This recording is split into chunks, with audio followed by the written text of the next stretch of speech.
welcome very, very much to Conversations, where I'm pleased to welcome to the program Rabbi Balfour Brickner.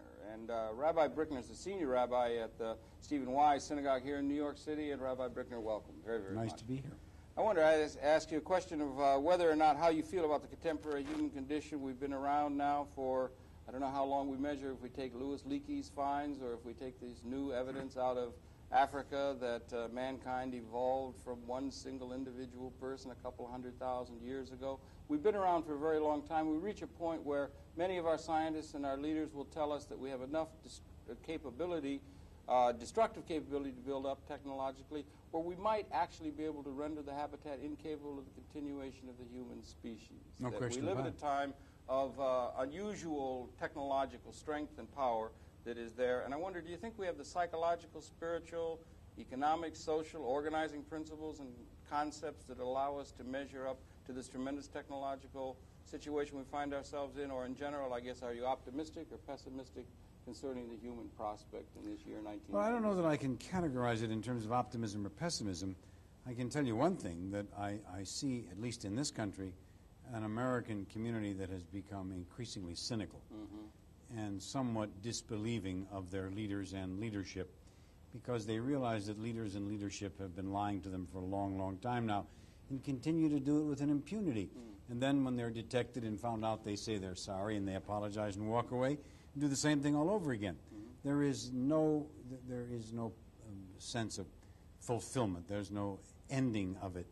And the American community has become, I think, a little jaded, and quite properly so, a little suspicious, and quite justifiably so. Well, there's something else that's happening. Yes. And I think, Doctor, that we are beginning to realize that we are not Americocentric, if I can make up a word. We are not the center of all things. We have looked upon ourselves with a kind of a national egomania, almost a xenophobia, that we sit in the cockpit and in the center of the world and everything revolves around us, and now we know that's no longer true. Economically, geopolitically, we see events taking place that affect us that we cannot control. The economy of the world swirls around us, and we are in many ways at its mercy. Our economy is owned by foreign powers which could close us down tomorrow if they wanted to. And so there is now a kind of a deepening, a kind of a wonderment, kind of a questioning. How did it happen, and what does it all mean? Now, that's a good thing for America, because it sobers us up. It brings a little humility into our posture. We stop being so macho about all we are and the way we present ourselves. And humility is always a valuable asset. Yeah, you can learn from that. We certainly can. And we do. I agree with you. We do need that, and I hope I could go along with the sense that that is emerging as a national characteristic. I don't know. I still am afraid I see an awful lot of the arrogant posturing, and so with the atomic weapons build every day, every week, we still continue to build our stockpile despite the potentialities at the top with the Soviet Union. But I think we've come to a realization. I think we've really come to a realization that success or failure geopolitically is not going to come in terms of the waging of war. The flexing of muscle doesn't impress anybody any longer. And the nuclear stockpiling doesn't lead anywhere towards peace, and I think people understand that today. It's drained our economy right down to the nubbins. We have more homeless on the street. We have more poverty. And we wonder, how is it possible for a country with the resources that we have, with the wealth that we have, not to be able to solve our own domestic crises? Now, I don't know if you saw this, but I'm sure you did. The other day they did this interview all across America, tapping individuals on the shoulder and saying, how do you feel about America today? And it was reported in the New York Times. Yeah. And if you read each of those little paragraphs of people, what emerges is this new sense, this new realization that there's got to be another way. There has to be a different way. And I think people are reaching for that. They're looking for leaders that will take us there. Leaders in vision, or leaders of vision that can take us there. Yeah, that's what they're looking for. That's what we're looking for, and that's what we need. We need a vision that can allow us to move into some sort of a new possibility, perhaps, that the current moment tells us. whether that we live at a time of destruction of the species, whether we live at a time of technological breakthrough, whether we live at a time of perhaps the obverse side of the destructive potentiality that is in our hands.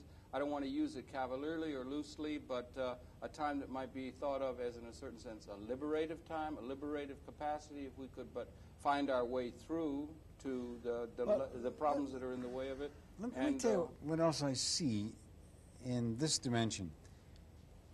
I think people are increasingly less religious and increasingly more spiritual. Mm-hmm. Interesting. In this country, for example, church attendance is down. Yes. Synagogue attendance is down. We've never been very good at going to synagogues. Mm-hmm. But there have never been more books on spirit and spirituality sold in this country than are being sold today. Is that true? I That's didn't true. realize Yeah. that. That's interesting, isn't it? Yeah. There's an enormous hungering for some kind of a sense of meaning to our lives. Now, it expresses itself in all kinds of oddball, crazy phenomena. The other day there was a story about how a group of people are trekking off to some cave in Montana. I don't know if you saw that. I think it's Montana, Wyoming, one of those northwestern states, where what they're doing is they're going to live underground. They're waiting for Armageddon. Again, right? Yeah, again. There's always some bunch of kooks waiting for Armageddon, for the end of the world to come. And when the end of the world doesn't come, they revise the date. Years ago, they would all go up to the mountaintops and wait for the great come-and-get-it moment. Interestingly enough, most of them never sold off their real estate or closed out their bank account. Interesting, yeah. They didn't get rid of their cars. Yeah, it's appropriate. The next time I hear about something like that happening, I want to go around in advance and see if I can get them to sell me their real estate, give me their bank accounts, and I'll just take some of their real property. Yeah, that certainly happened. Okay, it's indicative of something. What is it? It's indicative of a foolish way of approaching and a childish way of approaching the serious problems that we have spiritually. And it represents more than that. It represents a hungering and a questing for something better. Now, you're not going to get something better with pie-in-the-sky approaches. You're not going to get something better by withdrawal or by escape. We all know that now. What we are looking for is that which will bring solutions to some of our social problems through the normal human practical application. And to this we look increasingly to government, and government fails us increasingly, and that produces a little cynicism, and so we don't know where to turn to. Yeah, we turn to our philosophers. That seems not to measure up, at least at certain times. Whether or not the cynicism is an expression of since Mr. Reagan or since the change of administration, or we'd had back in the 60s we used to talk, there was idealism, there was a sense of change. Mr. Schlesinger, Arthur Schlesinger, will say human affairs move in a pendulum swing back and forth between idealism and the so-called realism and that sort of thing. Do you see it in that way? Do you think there's a chance the pendulum might start swinging back? Or yes. Will we look for visionary leadership? I'll tell you what's bringing that. When you think about it, the greatest peace activist in the world today is Gorbachev. That's true. Okay. Yeah. He's the only one in the whole political panoply that is generating an alternative view to war as a device to solve world problems. And what he has either created or allowed is making a quantum leap difference in Central Europe and in the way in which we view ourselves. Now, all right, what that will produce before this is all finalized is an arms reduction. It's already beginning to take place. You see now we've reduced our military presence in Central Europe to 225,000 soldiers on the ground. And that will keep coming down. That has got to produce something called a, quote, peace dividend. How large, how small right now, that's a matter of debate.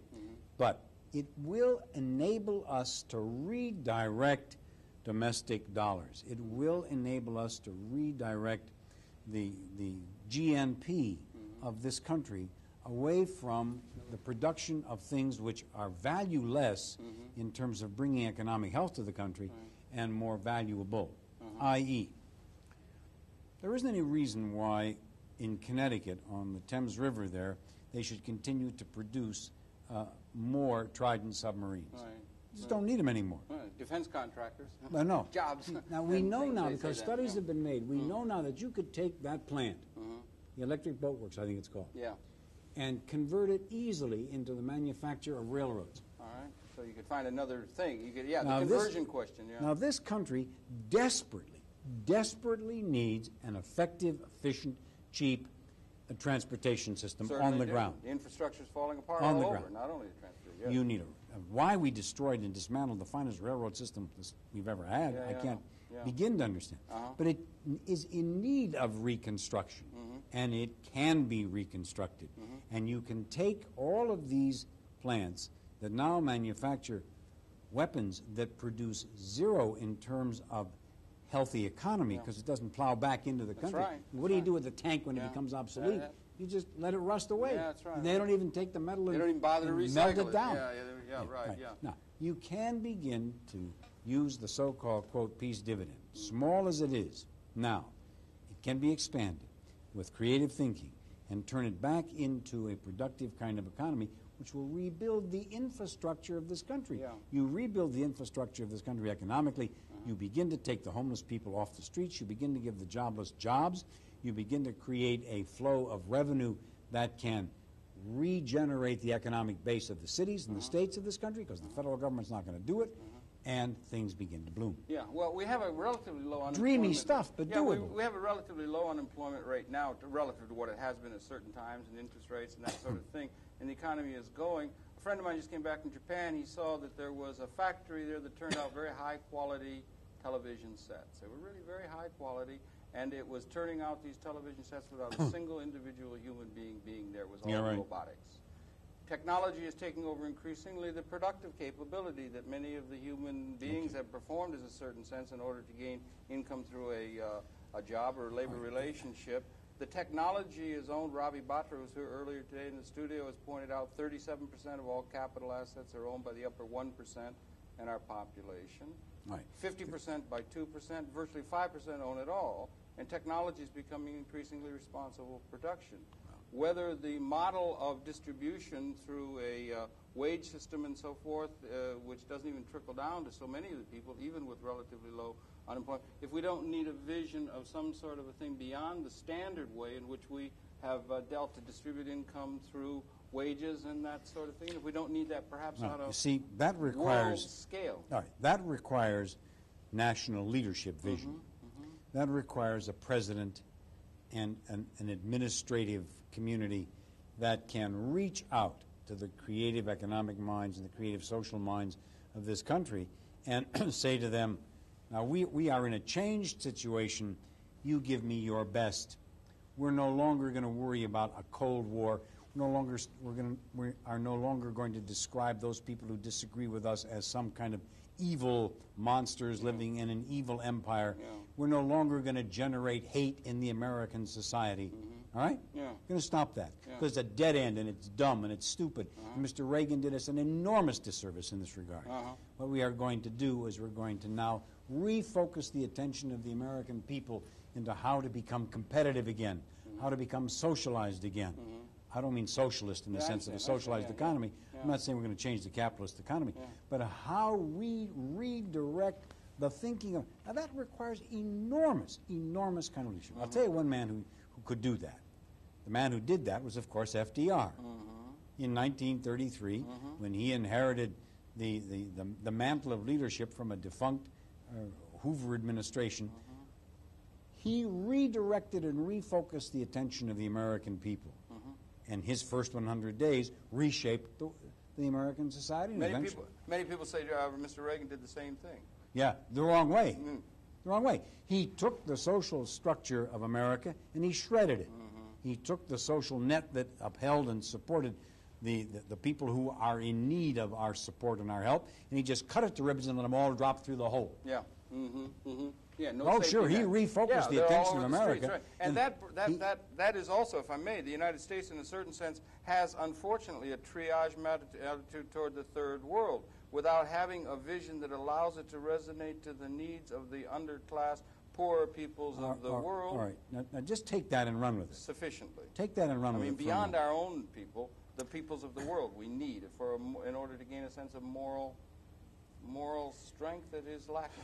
Look, many Americans are angry at the fact that people pour into this country who come in illegally, undocumented, et cetera, and become an economic threat to the blue-collar worker. Right? And there are social frictions as a result. Let's deal with that anger. Let's deal with that reality. Let's take the situation closest to our own shores, Central and South America. Does it really make sense for an American government to wage economic and military war against governments in Central America to so destroy them as to break them? Not at all. No, but that's what a president of this country did for 8.5 years. Amen. With Nicaragua, Amen. with Guatemala, with Salvador, Grenada. And then he invaded Grenada to liberate it. Libya. Now, on the other side of what the world, was yeah. accomplished by that? You took a country of 2.5 million people and decimated them economically, destroyed them. 8,000 children died. Well, that's what I said.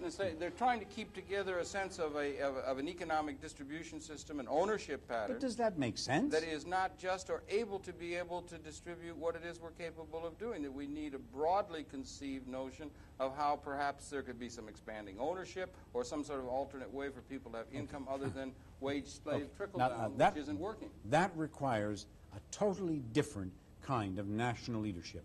That requires an imaginative, far-reaching, broad-gauged kind of international vision. Yeah, international, particularly which bring is it into the international arena. sadly lacking in our political leadership. And that collectively we don't have this on the world scale is a problem because we have this tremendous technological capability of destruction, unfortunately, that has evolved. And we don't yet seem to have been able to emerge an economic system that allows us to, I used the term before, a liberative capacity. I don't want to be millennial in my thinking. I don't want to be Armageddon in my thinking necessarily, the year 1000. But when you do reach a point technologically where you can destroy the species, that we could not do in the 12th century. That we could not do in the 19th century. That we could not do in 1945. We tried.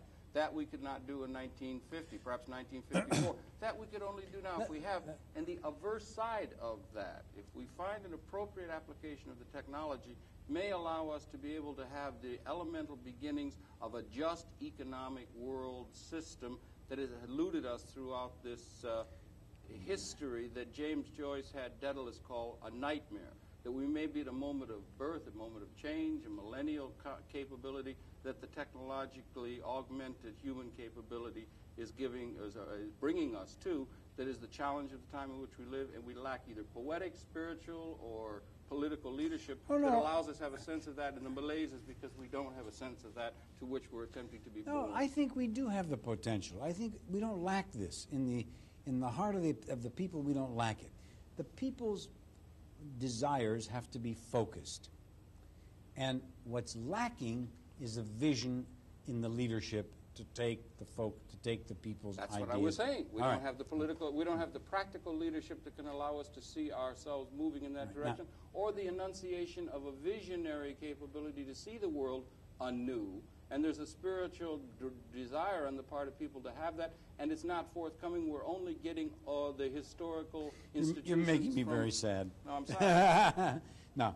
Sorry, I don't mean to do that. No, I mean, I don't know really whether or not this new kind of vision will emerge.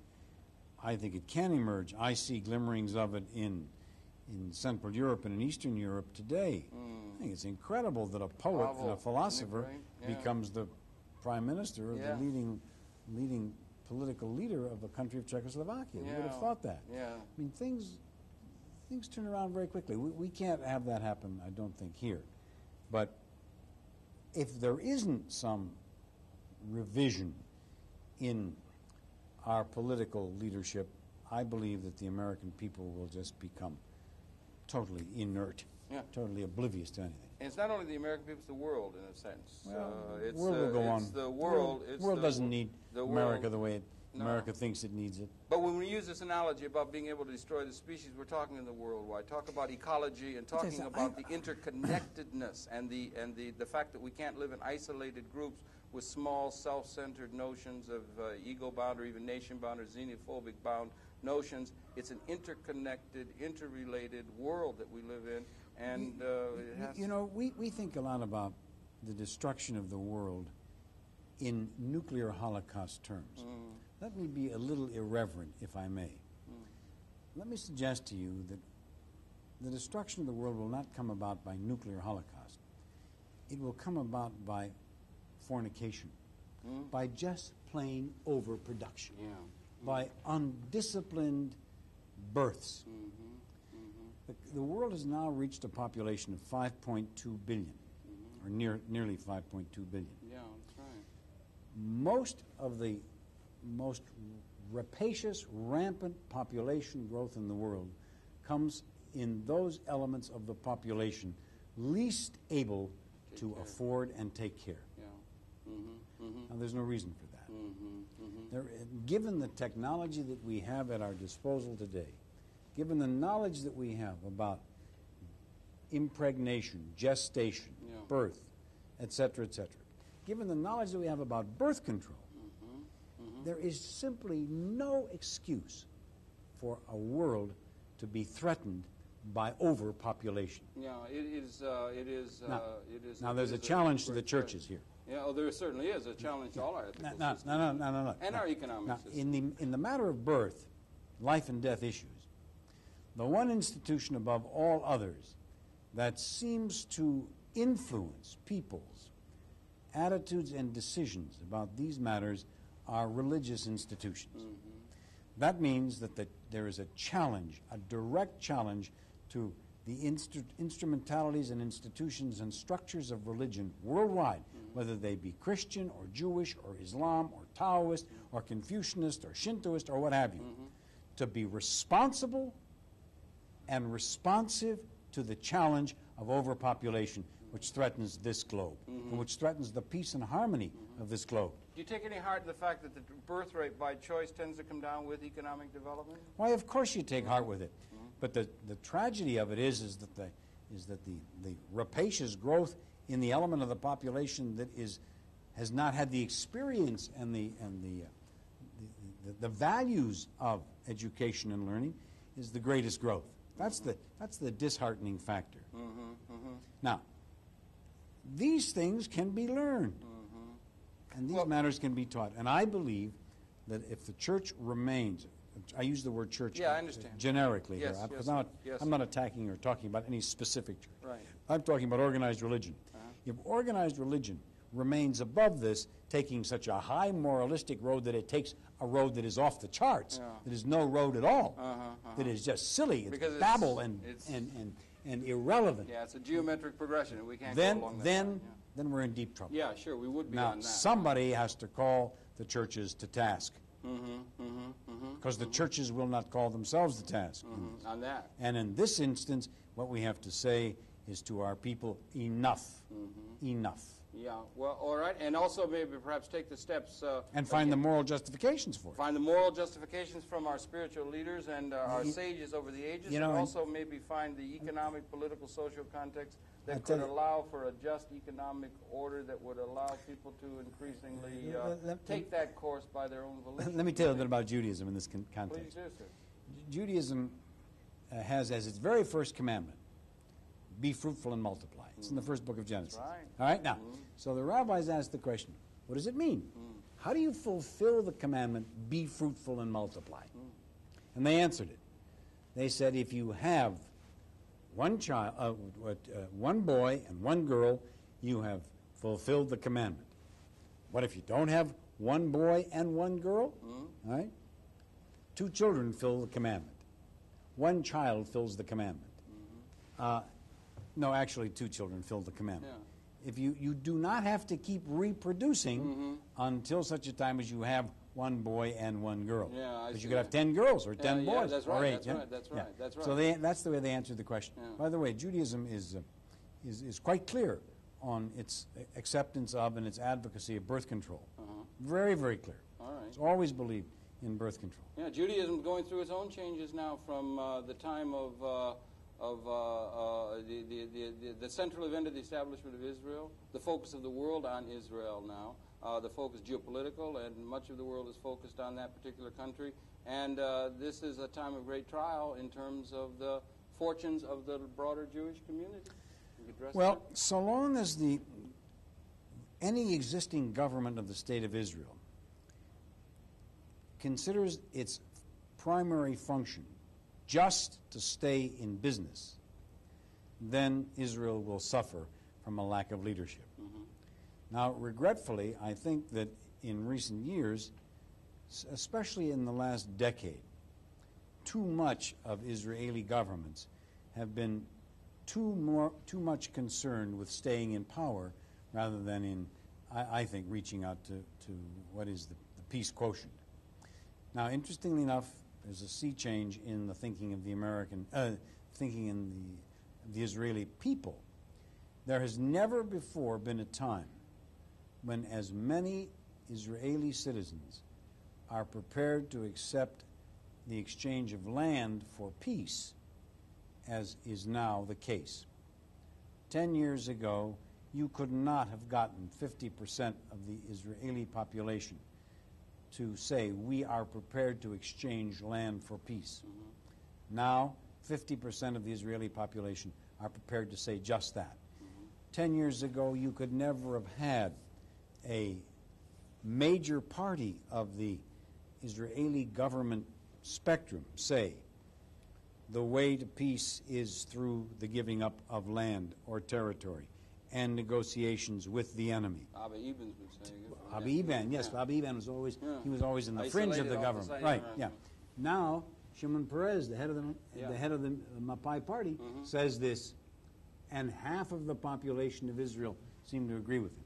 Yeah, it's an interesting time. We talk now March 15, 1990. The government just fell. Things are very eventful. Did the government fall? I don't know. Well, it had fallen 2 days ago. I mean, well, there's the danger as we talk now that it may be falling. I don't know what the current moment is. Yeah, right. But if it falls, of course, I don't know what that will mean. But the issue over what it does fall, that's what's important. Yeah. I wonder how you could, if you could, as a rabbi, address yourself to a question. I've talked with some people, Orthodox Jewish people, and they tell me that a reading of the Torah, and I'm not a student of it, I should be, or Talmudic scholars and so forth, say that the concept within the Talmud and the Torah of the ingathering, of the establishment of the State of Israel after thousands of years of exile from the temple and so forth, that this event, as it is understood or prophesied by the Torah and by the writings, was an event that was only to be done within a world of universal just order, and that it was an event that was not to be done in any time or under any means by a militaristic, no, not only by a secular. We've gone, many people have gone away from Torah Judaism towards a secularization of it and so forth, but also toward in a totally peaceful way without there being any resource to force, military or otherwise. Could you address yourself to that? That's a very complicated question, and it has a long historical answer. It roots itself in the fact that until the year 70 of the Common Era, as you would say, A.D., Israel was a nation state. Beginning with the year 1000 before the Common Era, or B.C., that is to say, the days of Solomon, Saul, Solomon, David, until the year 70 of the Common Era, or I keep saying C.E., and I understand the audience may understand A.D. That's 1,000 years of history. Israel was a nation state. Such as there were then. Yeah, right. Okay. All right, now it was. It was a nation state uninterrupted until the year 586. When it went into Babylon exile, came back in 533, reestablished the state in 533 before the Common Era, remained a state in one form or another with a king and a community of leaders until the Romans destroyed it and tore down the temple in Jerusalem in the year 70. Some of the Torah true people would say that was divine retribution for the sins of the Jews themselves. Forget that. That's a lot of it's a lot of theological overlay onto historical events. Forget the theological overlay. Anybody can lay into it whatever they want, whatever interpretation they care to. The fact of the matter is that there was this state, this place. Now, after the year 70, when the Romans destroyed the temple and scattered the people, there was, quite normally and quite naturally, a desire to return, a hope for restoration. And for the next 2,000 years, wherever Jews lived, and they lived all over, there was this psychological prayer wish for the Next time year in when Jerusalem. we would be able to have our own state again. Now, the more anti-Semitism became a fact of Jewish life, the more non-Jews oppressed Jews, the more life was miserable, the more the hope for the restoration became an expression of pietistic wish. Life was miserable for the Jews throughout a lot of that time. For all of that time. All of that time. With the exception of 400 years in Spain. Yeah, right. The so-called Golden Age Muslims. under the Muslims Yeah, right, of all interesting. Isn't it interesting? interesting Isn't it? phenomena. Yeah, yeah, Talk yeah, about yeah. irony. Yeah, right. It was under the Muslims that Jews have always lived best, Yeah. and I believe that that's very, very critical to the future Of the that Jewish area of the community. world, trying to understand it. Yeah, right. Yeah. Until, for 2,000 years, this psychological prayer wish was expressed in a lot of different ways. Along came a guy by the name of Theodor Herzl. Yeah. And in 1897, he took that psychology and he politicized it. He said, listen, you guys, you've been talking for 2,000, you've been praying for 2,000 years to go back home. Let's go. We'll create a state. Yeah, okay. When I he understand. did that, Yeah, by the way, right. almost all of the Orthodox Jewish community disavowed him. Yeah, practically the whole community Yeah. did. Yeah, everybody almost he did said, at that time. The rationalists and the cynics said, you'll never get it done, the world won't let it happen. And the Jewish pietists said, it can't happen unless and until the Messiah intervenes. That's what I was. I think perhaps that's what I was directing myself that's at. even more fuzzy-minded. Under the Talmudic scholars who would say that the establishment or the ingathering at the to go and talk. We were talking earlier about the millennial thing, the end of the human they species, represent some sort of a major transformation or birth to a new way of being in the universe and so forth. Dr. Channer, they represent a very, very, very minuscule element of the Jewish community. Now, Then they and now. they represented a rather large No, they represent always a minuscule element of the Jewish community. The opposition to it was primarily just on the practical grounds it couldn't be done. No. Among the Jewish community No. when Herzl first enunciated it. Yeah. And it wasn't the this opposition idea. to Herzl. It wasn't this idea that for that to happen, it had to be done in a totally peaceful way rather than under force of arms. That's Well, the thing nobody in the whole world of political Zionism envisioned using military force to settle and create a Jewish state. Nobody. Later on, the revisionists may have, under Jabotinsky, taken something of that cast, but that's a distortion. That's again an eddy. The mainstream, the Herzl, Weizmann, Ben Gurion line of understanding was always to occupy whatever could be occupied, and by the way, to buy the land. The original Yishuv, the original settlement of Palestine pre-1948 was in land that the Jewish community bought from Arabs. Do you know that? No, I know a lot of it was not. But yeah. No. Now, let's be very specific about this. Right. The Yishuv until 1948 was on land bought by Arabs, bought from Arabs, sold by Arabs to Jews. There was no conquest. There was no just acquisition. You don't think it would be fair to characterize the establishment of the State of Israel, or right up until now, in conquest terms, or in militaristic terms? Well, we have to separate out some period. Try and paint it. Too glib. Yeah. You're making, it's too broad a brushstroke. Yeah. It doesn't fit. All right. On November the 27th, 1947, the United Nations in Lake Success voted to create the State of Israel. And Palestine. They voted to create the State of Israel in a certain area of Palestine. Those borders were based upon the old Peel Commission report, Yes, the British Mandate Peel Commission in 1933. And the Balfour Agreement. Yeah, well, all right. The Balfour Declaration didn't lay out turf. No, it just created the principle. Right. On November the 28th, 1948, the day after that announcement, that vote, the Arabs went to war. Well, there was there was a war broke out. No. The Arabs went to war. Now, please, be very specific. Go ahead. Yeah. The Arabs refused to accept the decision of the Lake Success United Nations, and they began a war against Israel. Israel, the small community of Israel, then 640,000 people, defended themselves. Defended themselves successfully. They have. They defended themselves very successfully. Defended themselves successfully until 1949, when at Rhodes, under Ambassador Ralph Bunche, a peace was effected. That led to a division, which lasted until 1967. In 1967, Israel engaged in a preemptive war because it saw what was coming down, expanded the borders. Those are the borders that exist today, give or take what was given up in the 1973 war when Israel gave back all of the Sinai. Yeah, and so but they have that's the history of it. And it has been through support and through the strength, rather than being in a certain sense a weak position, vulnerable to the whims of a Gentile lost one of those wars, they would have been out of even, existence. Even delivered down on this horrible Holocaust and so forth. They took in their own hands, they took a strong position, and they built it through strength and through strength of force of arms that made it necessary for people to recognize that. The irony, the terrible paradox of all this, Yeah. I know I've got to go. Yeah. The terrible irony and paradox of all this is had the Arabs accepted the decision of 1948, they would have been a lot better off in 1990. If the Arabs had accepted the division of 1947-48 that the UN had done, you would have had roughly a 50% division of what is now Palestine, yes, or correct. what was Palestine. They would have it was owned very a lot more. unusual. They would have had much more, and it would have broken down. It would have been cross-cave. It was a very unrealistic sort of pattern. Terrible. Crazy quilt the borders notion would have been of awful. how they could have done. Yeah. That they could have done that. It would have been a very, very difficult thing to do, and it was much more, and it was half the land. Yeah. Nobody talks about that now.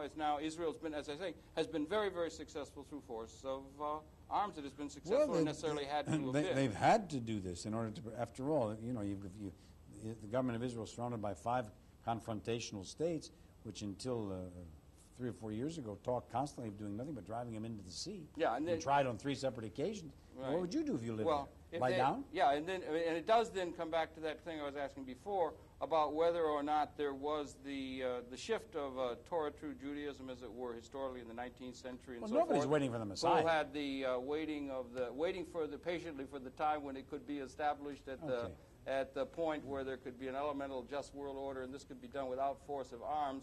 There's no point in even thinking about that. That's just legend. No. It doesn't make any sense at all. It was appropriate for them to take arms to establish this state of Israel, which brings us to a situation where it is the most threatening situation that we confront now in the world. Well, it is, but it's resolvable, and it's going to be resolved. There's no question about it. Going to be resolved, do you think? Well, sure, because what's happened is that, first of all, the Arab community recognizes that the state of Israel is there to stay, and they've come to grips with that. Mr. Arafat has recognized the state of Israel. The PLO recognizes the state of Israel, renounced terrorism. That at least changed the grounds for the discussion.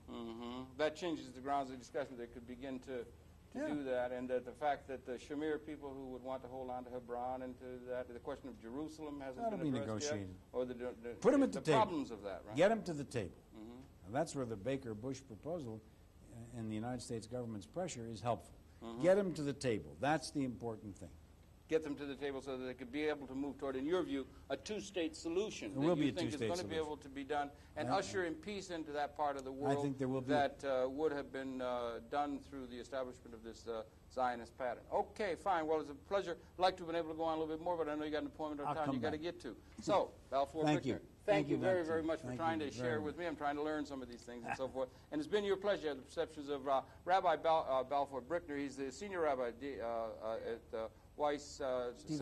Stephen Wise Synagogue here in New York City. Thank you very much for coming in. Please stay tuned. There'll be more coming up. Same general topic area momentarily. That's it for this segment. Rabbi Brickner, once again, thank you very, very much indeed. Please stay tuned. We're coming right back. This may be the best kept secret in the world, the Universal Declaration of Human Rights. 40 years ago, the United Nations wrote and adopted it. Every single member country has promised to support it. Every single one. They also promised to teach, publicize, and display it. Have you ever heard of it? To get your copy, write Amnesty International, P.O. Box 37137, Washington, D.C. 20013.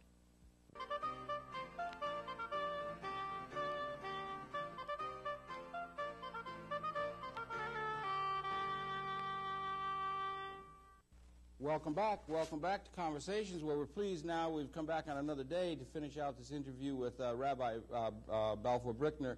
And Rabbi, once again, welcome back to this segment of Conversation. We were just talking about a number of things last time, and obviously we've come back on another day, and it's been an interesting time in terms of the intervening period, the 4 or 5 days since we closed off the last piece, and to finish out today. Government fell. Indeed. The Shamir government fell, and all sorts of things are developing. I wonder, what is your general sense of how things are going in Israel now, and what is the implications of the fact the Shamir government has fallen? What is likely to emerge, and what do you think is going to be the role of the third or lesser parties there, particularly some of the religious parties, that either Labor or Likud are going to have to, in a certain sense, court if either of them are going to form a separate government? Or what do you think is going to happen? That's precisely the problem, that the government of Israel has to deal with the religious parties. Now the question is how they're going to fall. You saw that one of them has gone with Labor, another one has gone with Likud.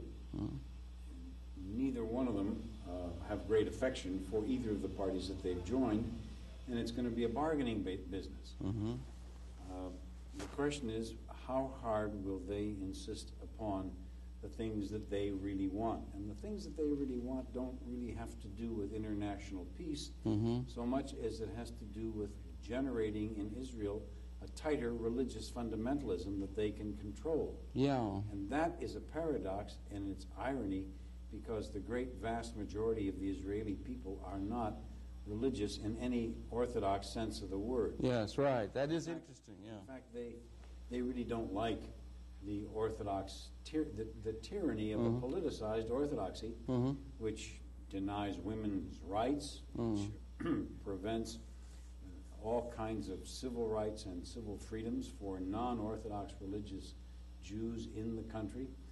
I come out of the Reform tradition, which is the liberal tradition, and we have a toehold in the country. The right-wing fundamentalist Orthodox Jews, not Jews, but the leadership of those Jewish communities have just really harassed us horribly.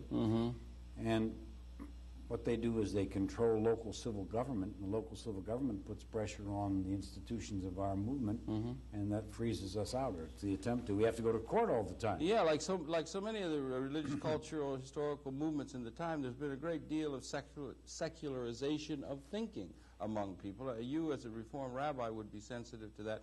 That so much of the world, Eastern Europe, Japan, so much of the United States society is secular in its orientation and its proclivities now compared to what we have had.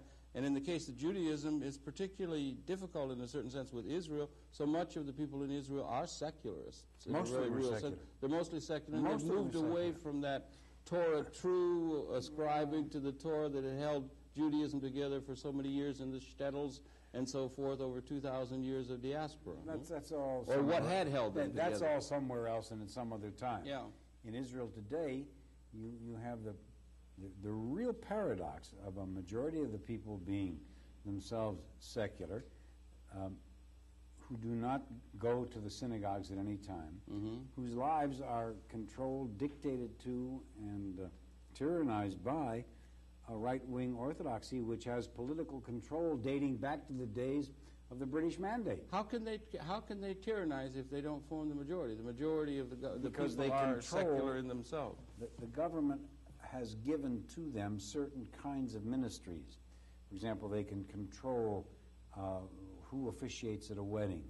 They can control who buries. They try to control the definition of who is a Jew. Yeah, who's a Jew? The Reform movement would not be because of the halakha or some sort of... What is that? That's like... The Orthodox would like to see the definition of who is a Jew be determined by the whole history of rabbinic law. Yes. That says that unless you are born of a Jewish mother, you yourself cannot or are not a Jew. Cannot be or are not a Jew. Now, in the liberal tradition, we say, what's that got to do with reality? After all, if a person is born of a Jewish father, and we have a whole biblical record of that, why shouldn't that person be considered Jewish? But as to people who are secular, if somebody is secular, never goes to shul, never goes to synagogue, doesn't have anything to do with religion, as an Episcopalian may not. You could be an American, but it would be hard to call yourself an Episcopalian if you had nothing to do with the Episcopalian Church. You're living in a realm of church-state separation. Yeah, right here. In America. Yeah. Where these things are kept separate. There is some erosion, obviously, but they're basically separate. In Israel, there is no church-state separation. Gee whiz. There is no constitution. There is no Bill of Rights for secular people. Yeah. So you are at the mercy of a political process where the religious parties have been given a power that far exceeds their representation culturally in the government, in the populace. In the populace and in the social institutions and so forth. They have. Right. And then if you go to the far extreme right, I don't know, right, left, it gets confusing. Well, by right you mean very, very conservative, increasingly conservative. Back to the traditional orthodoxies of the view of the religion. If you go back, finally, we've been talking off camera, and I've been in touch over the last few months with a group called Natura Carta, who feel that the whole establishment of the State of Israel under the conditions of under war-making conditions and so forth, as it necessarily was at this time, ran counter to the Torah and ran counter to the Talmud, and that Israel was not to be established until Moshiach. It was a divinely intervention. Exactly right. And that seems to be growing among a number of people. Orthodoxy in many areas of the world seems to be growing. No. Again, you have to make a distinction between the increasing desire on the part of people to have expressions of ritual in their lives, and they reach back into the bag of tradition to draw from that bag rituals that they are aware of and with which they can become familiar. A distinction between that and saying that people are increasingly orthodox in their thinking. They're not. Yeah. People are increasingly interested in ritualistic expressions to their lives, but that doesn't necessarily mean that they believe in more and more in fundamentalism. I mean, you started this program early talking about the spirituality seems to be expressed, even though many people go to church and shul less, there's a great hunger for spirituality. Well, there's no question about that. I mean, take the writings of a man like Campbell, who is a mythologist, Joseph Campbell. Very popular man. Very popular. People love mythology. Why do they love mythology? Because that is a way in which they can connect to and dig into their spiritual rootage. Now, the fact that one may go into a mythological mode doesn't necessarily mean that you suspend all canons of thought and logic and reason. People can compartmentalize their lives intellectually and spiritually. That's what's happening in the world generally. I don't know about the world generally. It's certainly happening in America, and I think it's happening in the Western world. An increasing boredom with organized religion because it is too authoritative. It pretends to tell too much and to know more than it knows, and in fact refuses to share with its constituency a lot of what it actually knows. Too authoritative or too authoritarian? It's too authoritative. But as that happens, there is a growing desire on the part of people to find some spiritual sense out of the whole business. So mythology becomes increasingly important. Legends, stories, history becomes increasingly important. Philosophy becomes It's like a collectivist important. dream, Joseph Campbell said. It's like a collective dream that people want to draw upon, intuitions and other kinds of things other than just clear-cut rational thinking that gets us into trouble often.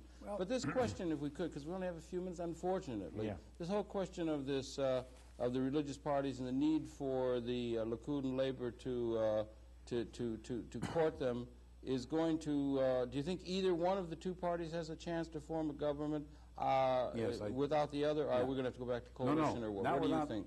There's going to be a coalition, but there won't be a unity government again. There won't be unity Labor-Likud. And here, I think Perez and Labor have a chance to form a government because increasingly the people are prepared to deal with the issue of giving up land for peace.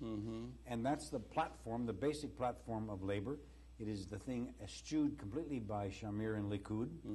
And I think Israelis are coming to realize that you can't live without making an accommodation to the reality of the Palestinian presence.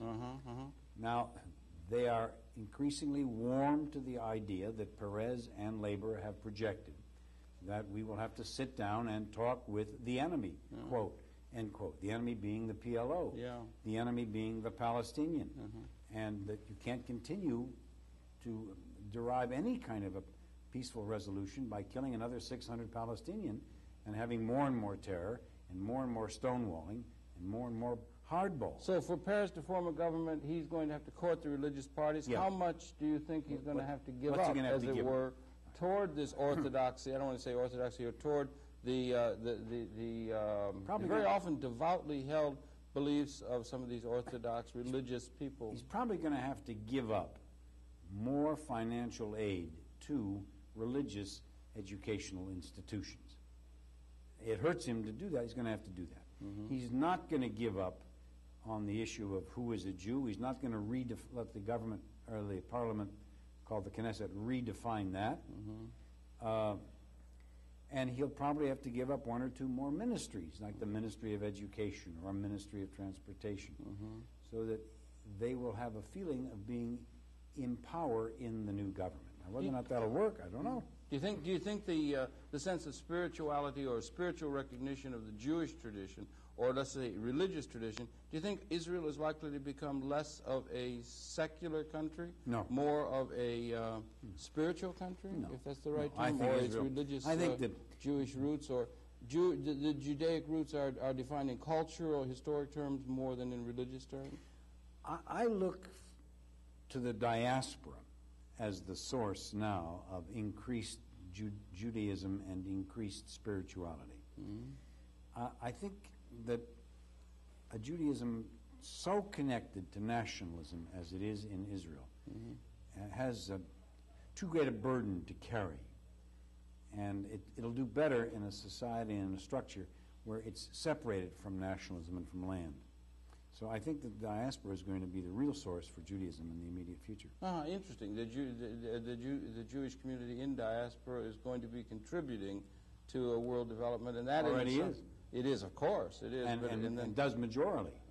And do you think that we might be able to see, hopefully, some sort of a peaceful resolution from the conditions there in Israel, and an accommodation made with the Arab nations? Well, there's any question about it.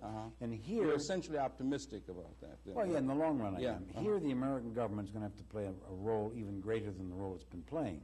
And it has, I must say, under Baker and the present administration, has been playing a very, very much stronger role in the last 4 or 5 months than it has in the previous 18.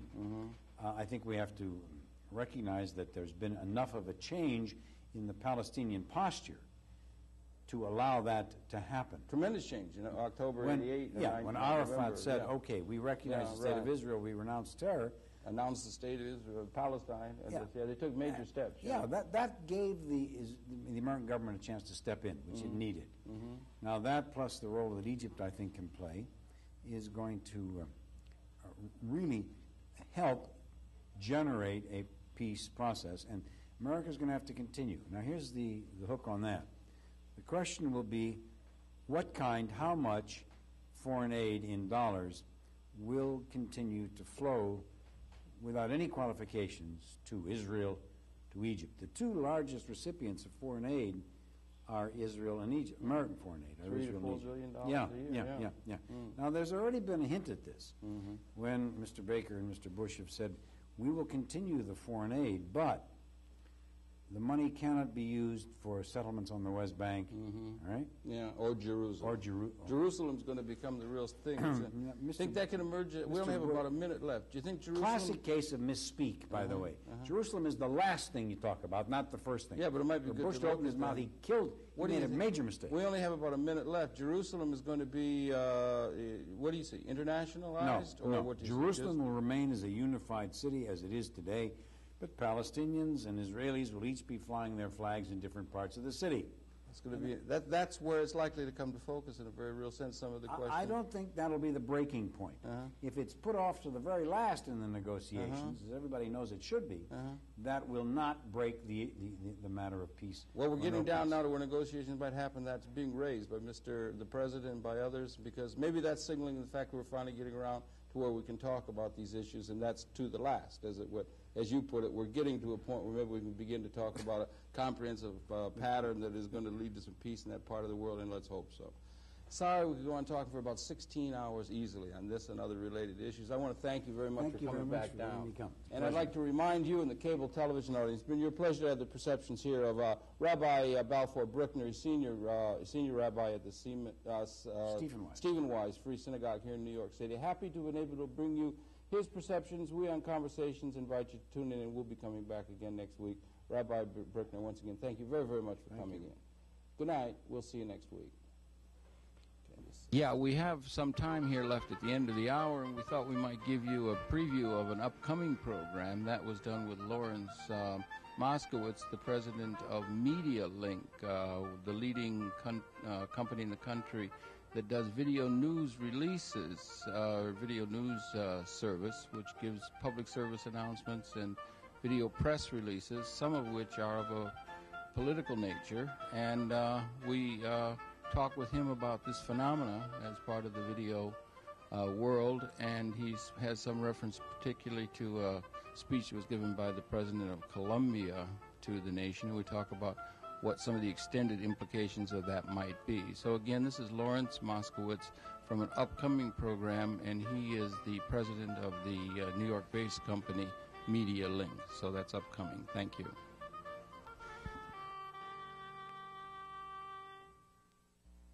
Something huge, for instance, the government of Colombia came to us. Right. President Barco that got of a Colombia. huge play. That was picked up by all three networks. We had the only footage on that. Here was President Virgilio Barco, who wanted to appeal the American public to reduce the demand for drugs to help him. That's very interesting, isn't it? Very Everyone interesting. was into that. Why weren't the networks on top of that? Well, he chose to make the speech himself. No, they didn't miss anything. He very calculatedly decided, I'm going to make a speech. I want to do it in the privacy of my own office. Right. I'm going to speak into a camera. In Colombia, this would have been a State of the Nation kind of a speech. Yes, I understand. But since he was going to a foreign country, this was the approach he had to use. He couldn't sit and get the networks to give him 7 minutes of uninterrupted time. Yeah. So he chose this route to go. And he did that, and then he came to you to distribute it. That's correct, through its New York-based consulting firm. Yes. Through a New York-based consulting firm that he was in touch with, and That's they right. said, if you want the best, go to MediaLink. That's right. It's interesting, I think if I'm not mistaken, the speech or the announcement that the president of Colombia made on that has had the highest ratings of anything that's reached out of those that you've done. Yes, I think, right? I think that surpassed. If that's the right term, ratings. Yeah, a number of people viewers. saw that. A lot of people saw that because it was on ABC, NBC, and CBS. They all picked it up from your feed. I see. Of course, this isn't having to deal with the journalists. Then you're going to make a statement, and then if they want to pick it up, that is a little bit of a different kind of proposition than having to stand in front of that hungry mob of the press and that sort of thing. I understand. I understand it's a different thing. They can do it personally, and it's a way for somebody to get that out. The speech by Mr. Barcos that he gave, how long was that? 7 minutes. Is this, did you carry the whole thing? Yeah, we carried the whole You thing. would have carried the whole thing. Mr. Barcos was an ally of the United States. Would it be sensitive to carrying the message of somebody who was, let's say at the time that Mr. Noriega was holed up. Let's just say for a scenario. Now Mr. Noriega is holed up, poor fellow, in Panama, and they're bombarding him with rap music, which was kind of funny in and of itself. And yes. So, and he's inside that embassy, and he says, I want to make a statement into the United States. And we have made this thing, we've got it translated, we've got it done, and we want to distribute it past or to those people who want to pick it up. Would that be something you'd handle? Absolutely. You would handle something with like even glee. somebody who was enemy Sure. of the United States? Sure. News, Gaddafi, if he wanted to do news you would do doesn't... if there was somebody who wanted to make a statement that was in a certain sense contrary to, you know what I'm saying, get past We're the not gate. censors. You're not censors at all. You'd No. be able to make a statement. If somebody wanted to make a statement like that was outside of it, you could have. If you could have gotten Sure. Noriega when he was held up or if he had leaked, if he had that and got it to you, you would have been interested in getting that around. There probably would have been great interest. As long as he paid us money. As long as he paid you, that's Sure. whatever the money is. Sure. It's easy to think one person can't make a difference, but 200 million people can. If every one of us volunteered just 5 hours a week to the causes we care about, if we all donated just 5% of what we earn, there'd be almost no limit to what we can do. Just 5 hours, just 5%. When you think about it, it's not that much to give. And what we could get back is immeasurable.